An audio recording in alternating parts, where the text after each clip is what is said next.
Ezra chapter 3, Rebuilding the Altar, verse 1. When the 7th month came, and the children of Israel were in the towns, the people gathered as one man to Jerusalem. Then arose Jeshua the son of Jehozadak, with his fellow priests, and Zerubbabel the son of Shealtiel, with his kinsmen. And they built the altar of the God of Israel, to offer burnt offerings on it, as is written in the law of Moses, the man of God. They set the altar in its place, for fear was on them because of the people of the lands. And they offered burnt offerings on it to the Lord, burnt offerings morning and evening. And they kept the feast of booths, as it is written, and offered the daily burnt offerings by number according to the rule as each day required.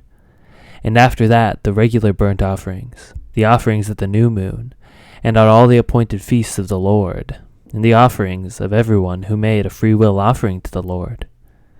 From the first day of the 7th month they began to offer burnt offerings to the Lord.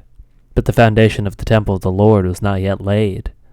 So they gave money to the masons and the carpenters, and food, drink, and oil to the Sidonians and Tyrians, to bring cedar trees from Lebanon to the sea, to Joppa, according to the grant that they had from Cyrus, king of Persia.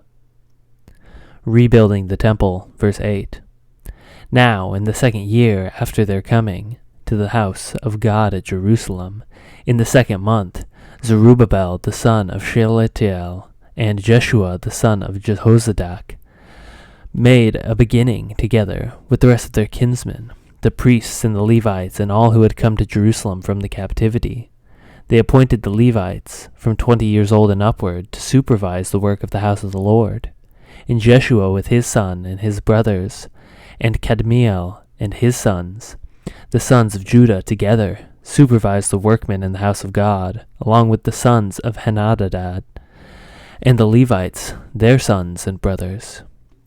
When the builders laid the foundation of the temple of the Lord, the priests in their vestments came forward with trumpets, and the Levites, the sons of Asaph, with cymbals, to praise the Lord according to the directions of David, king of Israel.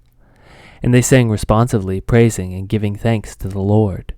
For he is good, his steadfast love endures forever toward Israel. And all the people shouted with a great shout when they praised the Lord, because the foundation of the house of the Lord was laid. By many of the priests and Levites and the heads of fathers' houses, old men who had seen the first house, wept with a loud voice when they saw the foundation of this house being laid, though many shouted aloud for joy, so that the people could not distinguish the shout of the joyful shout from the sound of the people's weeping. For the people shouted with a great shout, and the sound was heard far away.